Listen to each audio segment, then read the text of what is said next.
Moi, ce que je veux te montrer, c'est que tu as le pouvoir de changer tes relations. Si tu as envie de les changer, tu peux. Point à la ligne. C'est tout. T'es pas une victime. Tu as peut-être été une victime, mais t'es pas une victime. Donc, si tu as envie de changer tes relations avec les hommes, tu peux. Et c'est hyper courageux de ta part de vouloir engager ce processus et d'être dans ce chemin vers un monde et vers une façon de communiquer où tu te sens à l'aise dans le fait d'exprimer tes besoins et où tu arrives à communiquer d'une manière hyper efficiente pour que tes besoins y soient comblés, mais que tu sois pas non plus dans l'accusation ou dans une sorte de défensive ou d'explosion parce que tu as accumulé trop d'émotions que tu n'as jamais exprimées auparavant. L'art de demander et obtenir ce que tu veux, plus spécifiquement avec les hommes. Cette vidéo, elle est faite pour toi si tu as déjà eu l'impression qu'on t'écoutait pas quand t'exprimes tes besoins, qu'on te prend pas au sérieux, qu'on te trouve trop exigeante, ou même pire, qu'on t'ignore complètement, ou alors, encore pire de chez pire, que t'oses même pas exprimer tes besoins parce que tu sais pas comment et que on t'a jamais appris à le faire. Ou alors que quand tu le fasses, tu sois plutôt dans une attitude de reproche et d'accusation parce que t'en as juste plein le bol et que tu vas exploser et que c'est comme ça que tu vas exprimer tes besoins. Dans cette vidéo,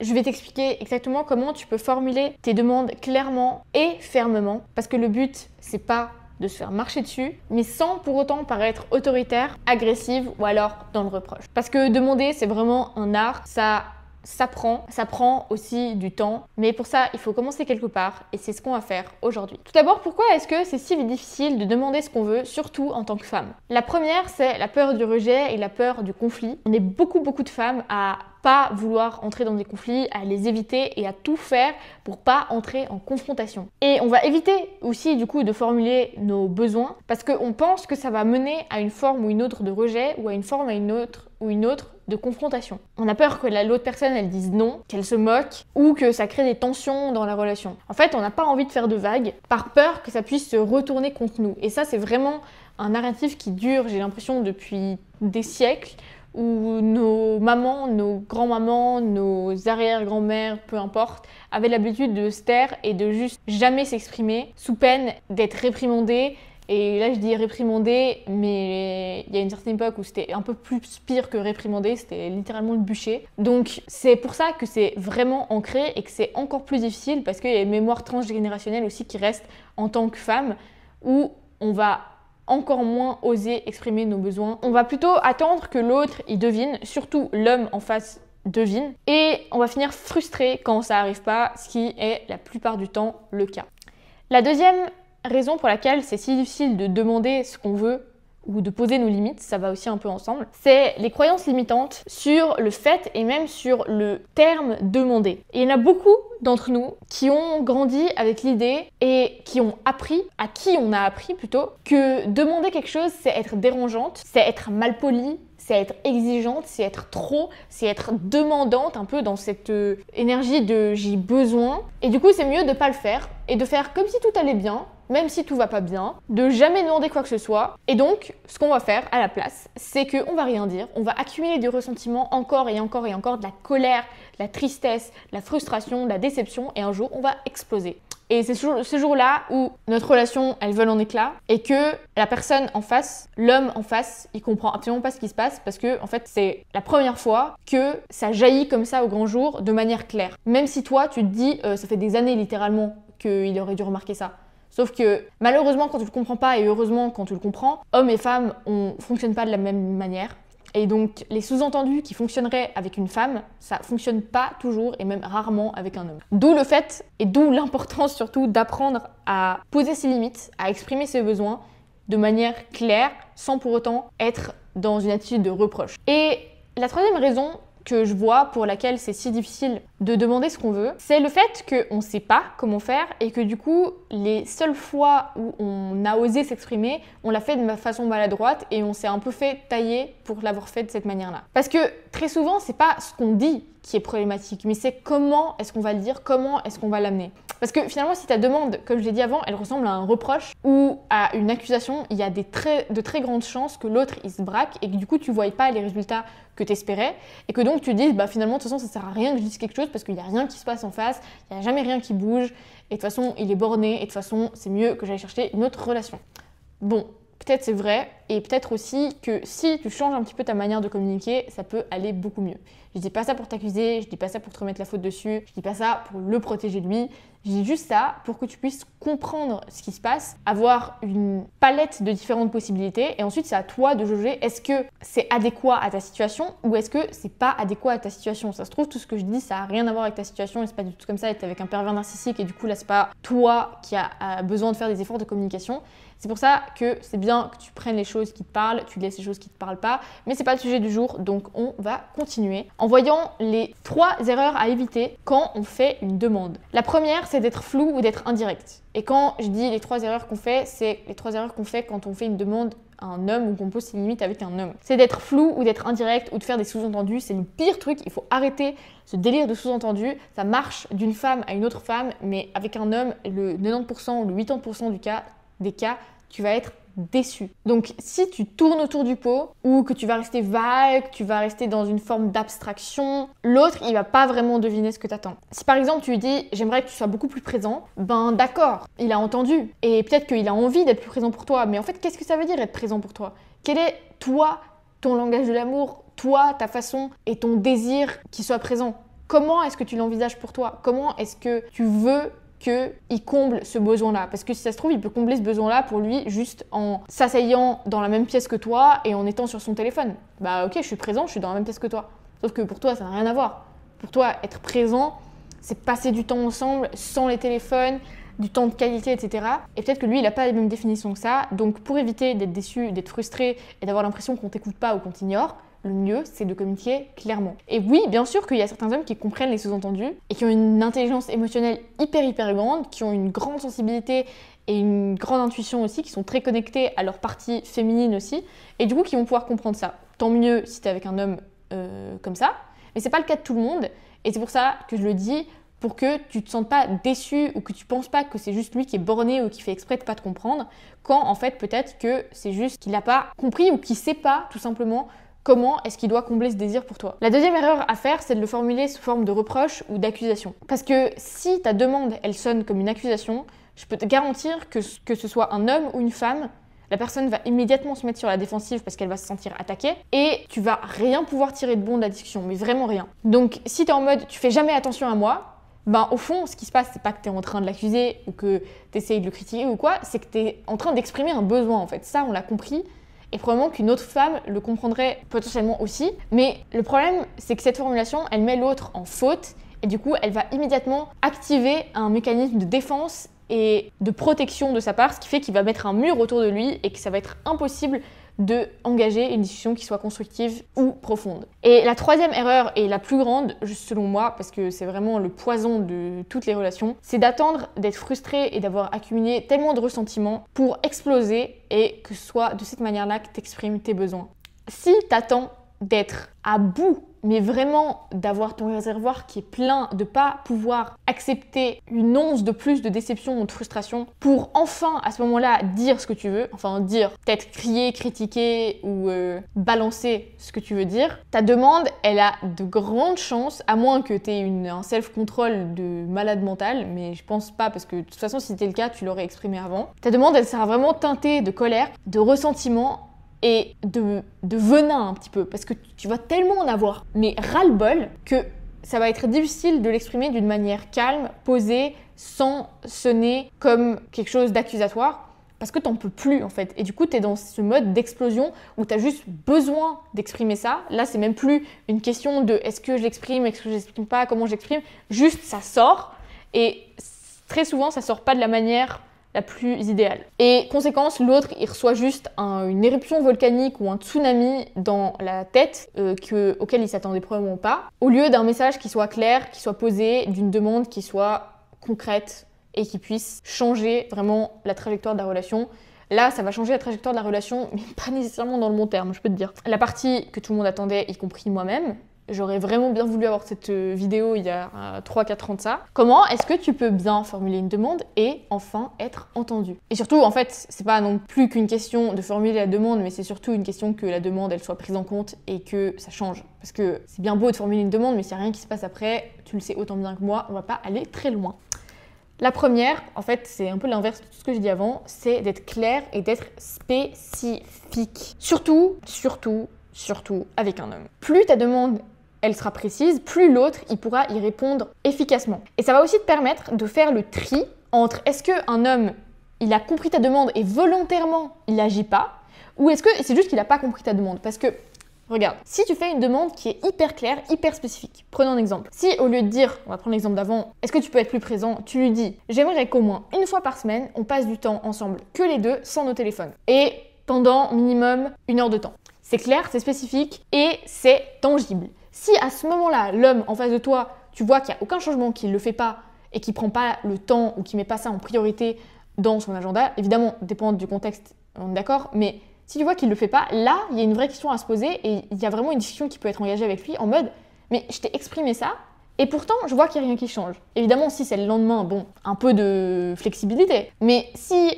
1 semaine, 2 semaines, 3 semaines après, tu vois qu'en fait, ça change pas, et que là, il n'a pas répondu à ta demande, là, tu peux vraiment engager une discussion en mode « je vois et je constate, j'observe, je suis pas en train de t'accuser, j'observe que je t'ai demandé ça et que dans les faits, il n'y a rien qui s'est passé. Je me demande ce qui se passe. » Donc ça, c'est la première fois que tu poses la limite et après, voilà, ça c'est un autre travail de limite à faire sur lequel je ferai une autre vidéo et duquel, surtout, on parle énormément dans mon nouveau projet que je suis en train de monter, dans lequel je t'apprends exactement comment est-ce que tu peux transformer tes relations avec les hommes et les rendre encore plus belles, encore plus profondes, encore plus incroyables que dans tes rêves. Quand je parle de relations avec les hommes, c'est pas seulement romantique, c'est aussi amical, professionnel, familial, tout ce que tu veux. Bref, je t'explique exactement comment faire après l'avoir fait moi-même et j'ai mis toutes ces informations dans un accompagnement parce que je suis pas très pro formation, donc j'allais pas faire une formation de vidéo juste à regarder comme ça. C'est vraiment un accompagnement pendant 3 mois où tu seras avec moi et on va voir exactement pour toi comment est-ce que tu peux transformer ces relations avec les hommes pour enfin arrêter d'être tout le temps déçu, d'être tout le temps faire face à des incompréhensions et d'avoir l'impression peut-être aussi qu'il y a des très belles relations qui te passent sous le nez tout simplement parce que tu as peur de reproduire les mêmes schémas que tu as déjà vécu dans le passé. Si ça te parle, le lien, je le mettrai dans la description. Tu peux t'inscrire à la waitlist si c'est pas encore sorti. Si c'est déjà lancé, tu pourras directement y avoir accès. Avant ça, écris-moi sur Insta. J'ai pas beaucoup de place. C'est vraiment très limité comme programme, comme accompagnement, pardon. Et c'est pour ça que je prends en accompagnement seulement les femmes qui sont hyper motivées, qui ont profondément et vraiment envie de changer leur relation avec les hommes, qui ne sont pas juste dans un mindset de victime à penser que tout leur tombe dessus sans qu'elles aient aucun pouvoir. Parce que moi, ce que je veux te montrer, c'est que tu as le pouvoir de changer tes relations. Si tu as envie de les changer, tu peux. Point à la ligne. C'est tout. T'es pas une victime. Tu as peut-être été une victime, mais t'es pas une victime. Donc, si tu as envie de changer tes relations avec les hommes, tu peux, même si tu as un passé traumatique avec eux, même si tu as vécu des expériences vraiment qui t'ont dégoûté en fait de la jante masculine, ça a été mon cas et c'est maintenant plus qu'une histoire finalement que je raconte parce que j'ai réussi à voir la beauté qu'il y avait dans nos relations avec les hommes, dans nos différences aussi, et une fois que tu les acceptes, ça devient vraiment incroyable. Bref, petit pitch, tout ça pour te dire que si ça t'intéresse, si ça t'a parlé, rien qu'une phrase qui t'ait pu te parler, inscris-toi juste dessous ou du moins viens m'écrire en DM en m'envoyant le mot accompagnement. Bref, donc première étape pour exprimer ta demande et être entendu et que tu vois un changement par la suite, c'est d'être clair et d'être spécifique. Et pour ça, il faut que tu le sois d'abord avec toi-même. Tu peux pas engager une conversation si en fait pour toi-même tu sais pas ce que tu veux. Il faut que tu puisses être clair là-dessus. Et d'ailleurs, c'est un autre élément du projet que j'ai monté, donc l'accompagnement dont je viens de te parler, qui d'ailleurs s'appelle Be the Queen. Donc, si tu veux être une queen dans tes relations avec les hommes, let's go. Deuxième étape pour bien formuler une demande et être entendu, c'est de parler en je plutôt que en tu. Et pourquoi est-ce que je dis ça? C'est parce que ça va switch la conversation du mode accusatoire à un mode d'expression et de communication tout simplement non violente. C'est aussi un principe justement de la communication non violente, qui est un modèle qui a été recherché et étudié par des psychiatres, des psychologues et des scientifiques. Et en fait, c'est vraiment de switcher du mode « t'as fait ça, à cause de toi, je me suis sentie comme ça, tu blablabla blablabla » au mode « j'ai ressenti ça » et de prendre un fait et de dire qu'est-ce que ça t'a fait ressentir. Au lieu de dire que de pointer du doigt. C'est vraiment, au lieu d'aller à l'encontre de lui, de te mettre plutôt juste en phase d'observation et de dire ok, avec ça, avec ces faits-là, comment est-ce que moi je me suis ressentie et d'exprimer ça ensuite à la personne en face de toi pour que ça ne vous mette pas dans une situation de confrontation 1 contre 1, mais plutôt 1 avec 1. C'est-à-dire que un à côté de l'autre aussi. Donc par exemple, au lieu de dire tu m'écoutes jamais, dire j'ai l'impression et quand tu réponds pas à mes questions ou que alors tu me poses pas de questions sur ma journée ou que tu sors de la pièce quand on est en train de parler, ça me donne l'impression que tu m'écoutes pas et ça me donne l'impression que je suis toute seule dans la relation, que peut-être tu m'aimes plus, etc., etc. Enfin, faut que tu sois clair avec toi-même sur qu'est-ce que ça te fait ressentir du coup pour que tu puisses l'exprimer. Mais tu vois ce que je veux dire, c'est de pas être en mode tu m'écoutes jamais, mais plutôt de dire quand il se passe ça, donc quand tu sors de la pièce alors qu'on est en train de parler, moi je me sens comment ? Je me sens mise de côté, je me sens ignorée et je me sens pas écoutée. Et j'ai l'impression d'être toute seule dans la relation et ça fait pas me sentir bien vis-à-vis de la relation qu'on entretient. Voilà. Troisième étape pour formuler une demande qui soit efficace, c'est de montrer l'impact positif qu'aurait le fait de combler ce besoin pour toi, pour l'autre. Je crois que c'était pas clair. Donc on va utiliser un exemple. Si tu as envie qu'il prenne plus le lead, au lieu de lui dire « Pourquoi tu prends jamais de décision? T'es sérieuse? C'est tout moi qui dois faire dans cette relation ou quoi ?» Au lieu de lui dire ça, tu peux lui dire « Tu vois, si tu prenais des initiatives ou quand tu prends des initiatives, s'il le fait déjà, ça me fait vraiment me sentir hyper bien, hyper en sécurité et vraiment, je sens que ça renforce notre relation. » C'est un exemple que je viens d'inventer. Mais le but, c'est qu'en fait, tu lui montres ce que le fait de combler ta demande va lui apporter à lui et ce que ça va apporter à la relation. Parce que s'il a l'impression que c'est une tâche qu'il doit faire, que c'est une obligation, est-ce que toi, t'es motivé quand on te donne un ordre et qu'on te dit « fais ça, sinon X » ou « fais ça ». Moi, personnellement, je réagis pas très bien aux ordres. Après, c'est peut-être juste ma personnalité, mais voilà. Tandis que si je vois que ça peut apporter quelque chose à quelqu'un, j'ai envie de l'aider, j'ai envie d'avoir un impact. Donc, je vais naturellement être beaucoup plus encline à le faire et je vais même le faire avec plaisir. Et c'est pareil pour un homme, mais encore plus amplifié parce qu'il y a vraiment ce besoin chez eux et cette envie de faire une différence dans ta vie, de te faire sourire, d'avoir un impact et de t'apporter quelque chose. C'est vraiment le mot apporter ici qui est hyper fondamental. Donc, qu'est-ce que ça t'apporte qu'il comble ce besoin, qui répondent à ta demande comme tu l'as demandé. Il faut que tu sois clair avec ça aussi. Et ça doit être en fait le prérequis, je ne l'ai pas mis ici, pourquoi je ne l'ai pas mis ? Très bonne question, j'aurais dû le mettre. Mais le prérequis, c'est d'être clair avec tous ces points que je vais te citer avec toi-même avant d'engager la discussion.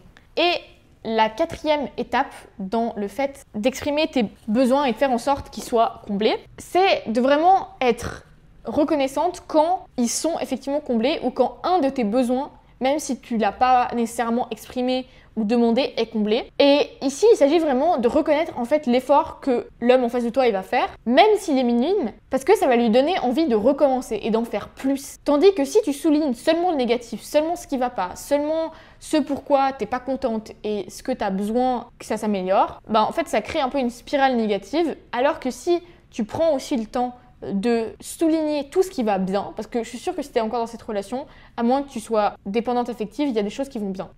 Et il y a même plus de choses qui vont bien que ce qui vont mal, sinon sors de cette relation. Ou alors règle les choses qui vont pas bien. Facile à dire, tu me diras. Mais tout ça pour dire que quand tu reconnais les efforts que quelqu'un fait, déjà que ce soit un homme ou une femme, ça améliore beaucoup les choses, mais quand en plus c'est un homme et que tu es reconnaissante, que tu montres de la gratitude envers ce qui se passe, tu vas voir que la différence est énorme. Et je le dis parce que ça m'est arrivé il n'y a pas quelques mois où j'étais un peu dans une spirale négative, où je remarquais que ce qui allait pas. Je faisais constamment part justement de mes besoins, mais forcément en soulignant qu'ils n'étaient pas encore comblés.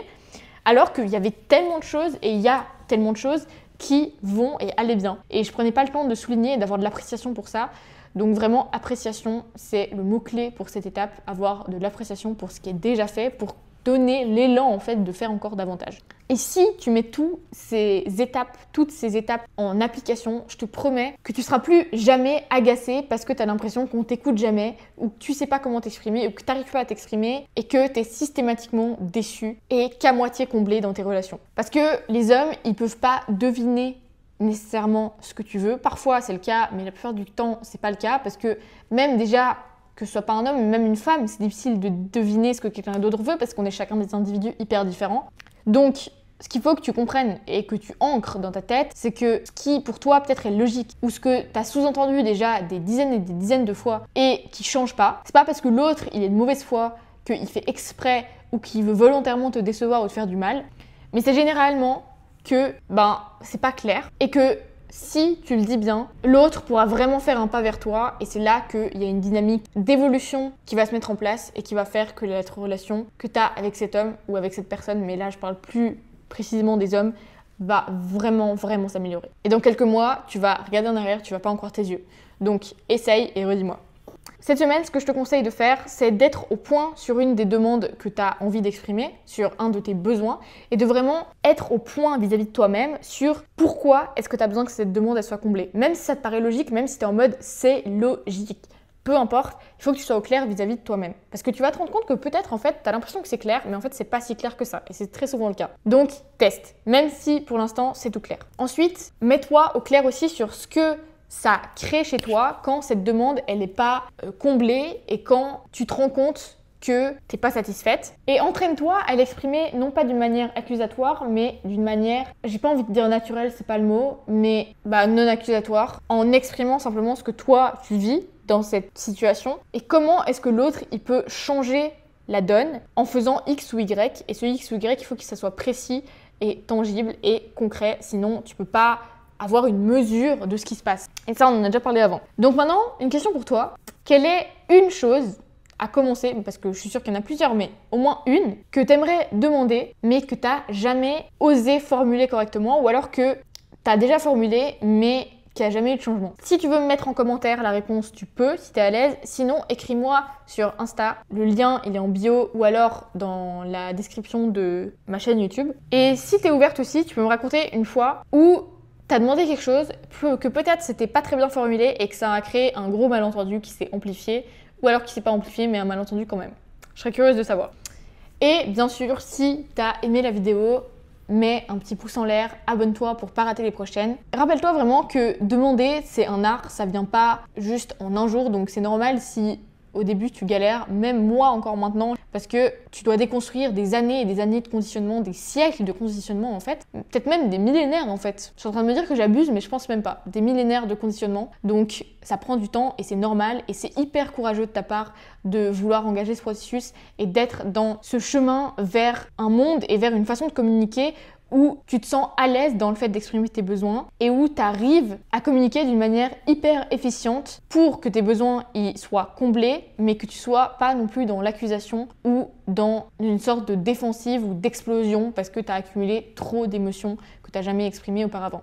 Et rappelle-toi aussi qu'on est des êtres humains, donc plus tu vas avoir une énergie d'ouverture, plus tu vas être claire, plus tu vas être respectueuse, plus tu auras de chances d'obtenir une réponse positive et surtout de voir un changement. Parce que ça, le but, c'est pas juste d'avoir une conversation comme ça pour être en mode communication non violente et pour qu'il n'y ait aucun résultat par la suite. Non, non et non. Moi, je suis là pour apporter des changements qui sont durables. Et d'ailleurs, si ça t'intéresse, n'oublie pas la waitlist dans la description et de m'écrire sur Insta pour m'expliquer ta situation. On se retrouve tout bientôt dans la prochaine vidéo. Bisous!